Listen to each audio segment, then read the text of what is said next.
उनके द्वार पर खड़ी हो गई और खड़ी होकर के आवाज देने लगी, कोई है?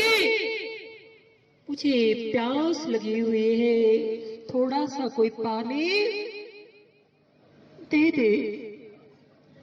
दो कई बार आवाज लगाई, कोई सुनने को तैयार नहीं। जैसे यहाँ प्रवचन चल रहा है और कोई आए तो आप लोग जो प्रवचन का आनंद ले रहे, आपको तथ्य क्या स्वरूप सुन रहे तो आनंद ले रहे, तो कोई उठने को तैयार है। फिर भी बार बार जब उन्होंने आवाज लगाई, कोई है, प्यास लगी हुई है, थोड़ा सा पानी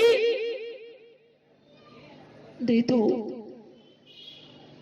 सास बहू बैठी हुई थी। सास ने बहू से कहा, बेटा देखो बार बार कौन आवाज कर रहा है, जाओ थोड़ा सा सुनकर आओ। बहू का मन नहीं कर रहा था कि यहां से उठे, फिर भी सासू जी की आज्ञा और वो उठ जाती है। जैसे आते हैं वो जल्दी से जो है अपने अंदर से पानी एक लोटे में पानी लाती है और जाकर के जैसे उसको पानी देने लगती है, उसे वृद्ध जो भिखारिन का रूप बनाए हुए थे, उसने अपनी झोली में हाथ डाला और उसमें से एक सोने का रत्न कटोरा निकाला और उसमें पानी लिया। जैसे उसने पानी लिया, पानी लेकर के पीने को मुंह पे लगाए, बोले पानी गर्म है, ठंडा नहीं है। गर्मी का समय होगा, गर्म है, ठंडा नहीं है। और उसने जो है कटोरे को ऐसे फेंक दिया। बहू रानी ने देखा, ये जित कटोरा तो बहुत कैसा दिख रहा है, चमकता हुआ कुछ दिख रहा है, कुछ अलग ही कुछ में इसमें लगा हुआ है। कुछ समझ गई, बोले कुछ ठंडा पानी लाओ, गर्म है। जल्दी से, पहले तो उसको आश्चर्य हो रहा था और अभी तक उपयोग जो है उसकी और नहीं जा रहा था। किसकी और?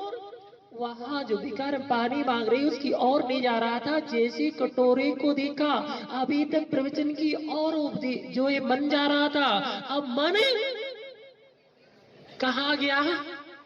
कटोरी की ओर आ गया। जल्दी से गई कि जो है ठंडा पानी लाए, वो ठंडा पानी लाए, वो ठंडा पानी लाई। उसने फिर जो है पानी देने को तो उसने जो है फिर झोली में हाथ डाला, फिर वो चमकता हुआ सोने का रत्न जड़ कटोरा निकाला, उसने पानी दिया। जैसे उसने पानी पीने को हुए, बोले पानी मीठा नहीं है, खा रहा है। फिर कटोरा फेंक दिया। ओहो, सोने का कटोरा रत्न जड़ित और जो उसके द्वार पर पड़ा हुआ है, वो जल्दी जल्दी फिर गई, थोड़ा सा मीठा पानी लाए। ऐसे 4-5 बार जो है वो गई और 4-5 बार पानी लाई। उस पानी में कुछ ना कुछ जो है थोड़ी कमी बताए और वो कटोरा ऐसे फेंक दिया। अब तो उसका दिमाग ही घूम गया और जल्दी से अपनी सासू जी के पास गई, कान में बोली, माता जी वहां तो कुछ और ही मामला है। आप प्रवचन में बैठी हुई प्रवचन सुनी, वहां देख लो, वहां तो कटोरे सोने के और रत्न के कटोरे निकल रहे झोली में से और वो द्वार में पड़ी हुई। ओ जैसी सोने की रत्नों की बात सासू ने सुनी, अभी तक उसका मन भी जो है वहां से उठने का नहीं हो रहा था। वो जो है उसमें आनंद ले रही थी। वो जैसी सोने की और रत्नों की बात कटोरे की सुनी, ओहो भूल गई प्रवचन, आ गई द्वार पर और जो है उसे बूढ़ी अम्मा भिखारिन के रूप में थी, उसके चरण पकड़ लिए। आप कहाँ जा रही है? आप तो यही रुक जाओ। आप कहाँ जा रही हो? कटोरे छोड़कर जाने लगी वो। अब थोड़े समय के लिए आई थी, इतने कटोरे मिल गए और रुक जाएंगी तो कटोरी कटोरे हो जाएंगे। फिर काय को आवश्यकता है कुछ करने की? ऐसे ही करवा दे कुछ, देख जी ऐसे ही करवा दे। क्यों विमल जी, पीछे वालों ऐसे करवा दे। बिल्कुल विमल जी सब गिराएंगे देख के। तो जैसे वो जाने लगे तो उसने कहा कि भैया हमारा एक कुछ नियम है, हमारा नियम है कि जहां संत ठहरते हैं, क्या जहां संत ठहरते हैं वहां मैं नहीं ठहरती हूं। आपको अपने घर पे रोकना है। इनको जल्दी से जो अंदर बैठे ना, जिनके कारण भीड़ लगी हुई है, सब लोग आनंद ले रहे, सब लोग जो है आनंदित हो रहे, पहले इनको बाहर। तो अब कौन सुनना चाहता है, कौन जानता है उपदेश सुन करके क्या होता है, स्वर्ग की बातें क्या होती है, नरक की चीजें क्या होता है, ये दुनिया की बातें। अरे कौन आई हुई लक्ष्मी को समझ गई, आई घर पे आई लक्ष्मी को कौन छोड़ना चाहता है।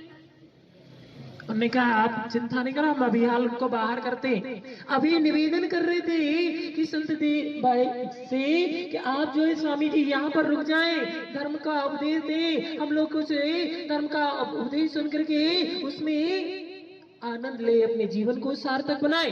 और जैसे वो दिखे, ओहो आप जो से बोल रहे आप जो है जल्दी से खाली कर दे, इसलिए तो हम खाली कर रहे हैं जल्दी से। अब आपको वही चाहिए ना, हमें तो संत चाहिए। अब वो दोनों एक चीज नहीं हो, आपको कटोरा चाहिए तो साथ नहीं रुक सकते फिर। अब हो गया समय, जाओ। जैसे वो निकले बाहर हुए, वो बेकारिन का रूप धारण किए हुए थे, वो उनके पीछे पड़ के आंख उछलने लगी। उन्होंने कहा आप क्यों चाह रहे, आपके लिए तो हमने आपकी पूर्ति करने, आपकी इच्छा की पूर्ति करने को संत को जो है बाहर कर दिया, आप भी जाने लगे। तो उसने जाते जाते कहा आपकी बातों का क्या भरोसा है। जब आपने संत को निवेदन किया था, ये कहा था कि आपको जो है यहाँ चतुर्मास का समय होगा, 4 महीने के लिए जो है आपको यहाँ रोकेंगे, आपको यहाँ रहने देंगे और जो है लाभ लेंगे, और उनसे आप वचन देकर के मुकर गए।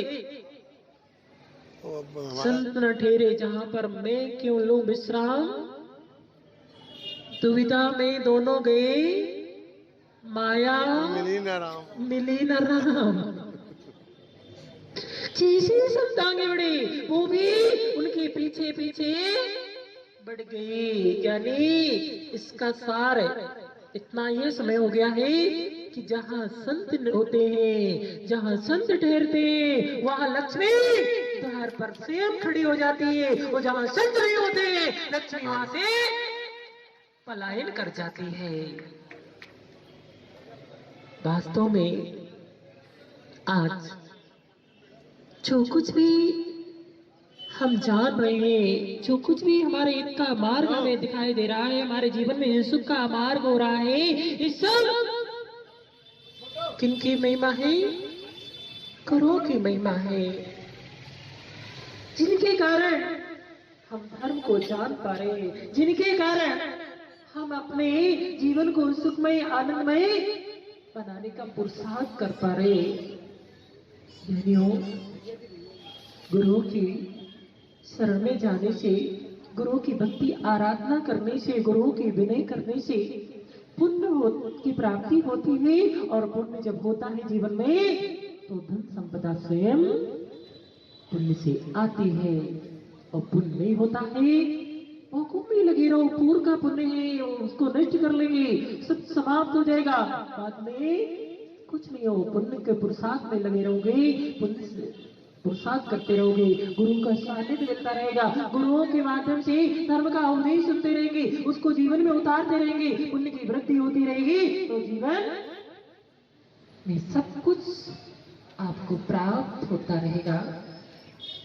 अध्यक्ष जी वगैरह, देवचंद जी, अशोक जी, कमेटी वाले और कौन कौन से हैं, इन्होंने सब लोगों ने, और मुख्य भूमिका तो वीर सेवा दल के युवा बच्चे, इनका अच्छा प्रसाद रहा।